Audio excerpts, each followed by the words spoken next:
Votre enfant boitille en sortant du terrain. Il marche sur la pointe des pieds. Il évite soigneusement de poser le talon par terre. Et le lendemain, la douleur est encore là, pile au même endroit.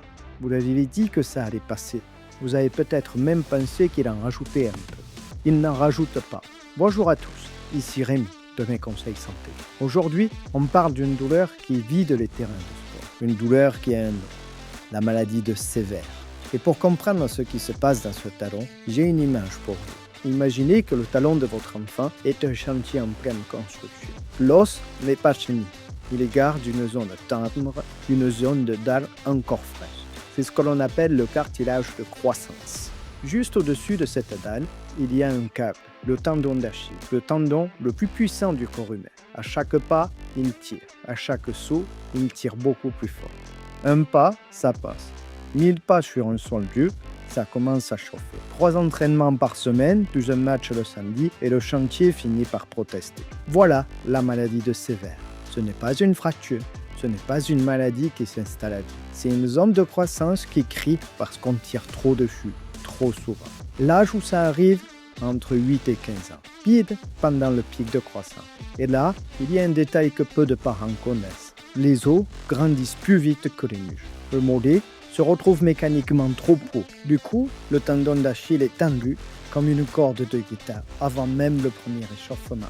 Ajoutez un sport à impact et la recette est complète. Le football, la gymnastique, l'athlétisme, la danse, le basket, tout ce qui saute, sprint, freine et repart. Alors, comment savoir si c'est bien ça? Bien, un test très simple et vous pouvez le faire ce soir à la maison. Prenez le talon de votre enfant entre le pouce et l'index. Pressez doucement les deux côtés, comme si vous vouliez le pincer. Ça réveille une douleur vive et bien localisée. C'est le signe classique de la maladie de Sévère. La douleur est plutôt plus haut sur le cordon du tendon, alors on s'oriente vers autre chose. Ce test ne pose pas de diagnostic.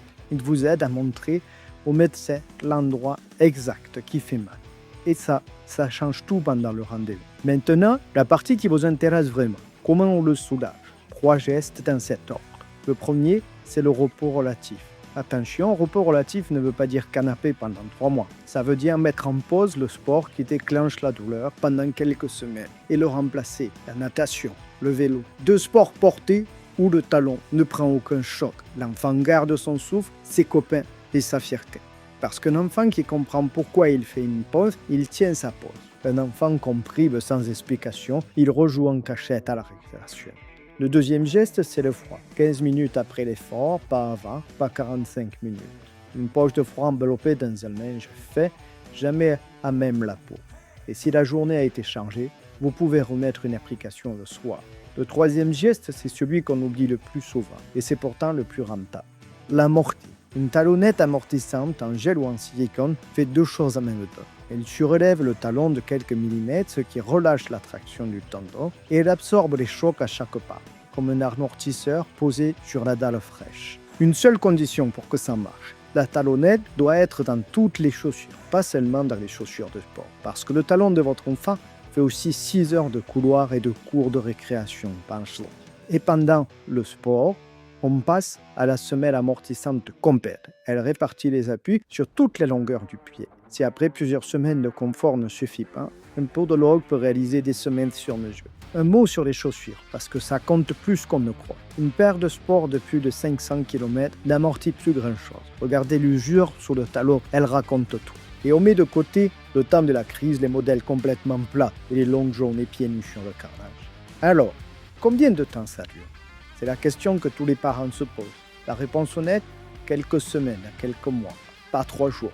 Mais il y a une vraie bonne nouvelle. Quand la croissance osseuse se termine, la dalle finit par durcir. Le cartilage de croissance se soude et cette douleur disparaît sans laisser de traces. En attendant, il y a un signal à ne pas laisser passer. Si la douleur résiste plus de 2 semaines malgré la baisse du sport, si le talon est gonflé, rouge ou chaud, si la douleur réveille votre enfant la nuit, alors on prend rendez-vous chez le médecin, simplement, sans dramatiser. Et voilà ce qu'il faut retenir. Le talon de votre enfant est un chantier en cours, pas une ruine.